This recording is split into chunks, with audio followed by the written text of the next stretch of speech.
My name is Rick Weissbourd. I've been on the faculty here at the Ed School for over 30 years. I also teach at the Kennedy School of Government.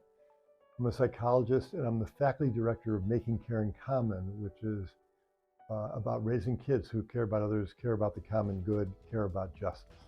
So I feel very lucky in my career that I've gotten to do a lot of things. And a lot of things are very gratifying and meaningful for me. So early in my career, I was a therapist working in community mental health centers. And when you feel like you're really helping somebody turn a corner, that's a wonderful and very gratifying feeling. I started a school in Dorchester. I worked with Mayor Menino as an education advisor. I started Read Boston, Write Boston. We did some very good work. And now most of my work has been on moral development and mental health. And I wrote a couple books about moral development, mental health. And those books have been well received. And I feel like in some respects, they've changed public thinking about issues that I really care about a lot. So that's been very gratifying as well.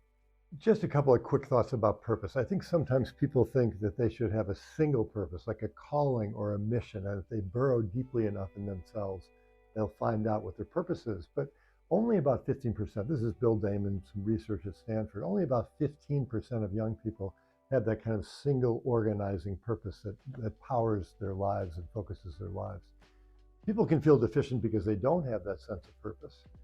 What was distressing in our data is we were asking not just about purpose, but about meaning. Do you have purpose and meaning in your life? And as you said, about 3 in 5, 58% of folks said they had little or no meaning or purpose in their lives. And that's sort of a feeling of alienation, dysphoria, lack of direction. A lot of people also talking about feeling rudderless, not knowing what to do with their lives or their next step.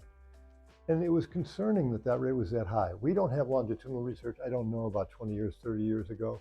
But I do know anxiety and depression have gone up over the last 40 years. So I expect lack of purpose has gone up too, because it correlates so strongly with both anxiety and with depression. I think there are many different causes to this. I think one cause is that people are starting families later, so there's a longer period between your family of origin and the family you create, and having children gives people meaning. I think for a lot of people, the workplace is not a place where they find meaning anymore, and when we ask where you find purpose and meaning, only about 5% of people mentioned work. Work for many people is very transactional. It's not about finding meaning and purpose. I think the amount of financial pressure and achievement pressure that many young people feel continues to rise. This comes up in our data and oftentimes crowds out meaning and purpose. It's very much about financial security, financial survival. So I think that's a factor. I think social media turbocharges all of this. And loneliness turbocharges it. And we have both loneliness and social media that can make people feel a sense of emptiness or meaninglessness that I think affects this. And among other factors, there's also been a decline in religion and religious participation. And we're not making the case in our report that we should suddenly become more religious, but we are saying there are things about religious communities that create meaning and purpose. They're communities of adults who stand for important values. There are rituals of gratitude that provide meaning. There's structures for dealing with grief and loss that can provide meaning for people. There's a sense that you're part of a larger humanity, that you are part of, that you have a purpose and meaning on this earth that's religiously ordained. And again, we're not saying people should become more religious, but we should think about these aspects of religious life and how we can recreate them outside religious life, in secular life. So that's one of the prescriptions that we have. One of them is loneliness. So I think things that connect people to other people in meaningful relationships can be very important. I think working together on a common cause can be important, both the purposefulness that comes from working together on a common cause and the group, the sense of belonging and the group camaraderie that can come from working on a common cause. And the other thing that I would say is that, a lot of people need support, need therapy, but for a lot of people, what's really therapeutic is helping somebody else. It's really getting outside of yourself and feeling valuable and like you matter and are meaningful to somebody else. In our data, about 44% of young people also said they don't matter, or they matter very little to other people. And so, I think part of this is also getting high school students young people engaged in service, engaged in helping others. That can take many forms. It can be, visiting someone in a senior center. It can be tutoring a younger child. It can be helping out somebody in your family, which many kids are doing already. Um, but things that get you outside of yourself, and feeling valuable to others, like you matter to others, can be very helpful. So, and I would just say there's a lot of talk about service. Service comes up a lot.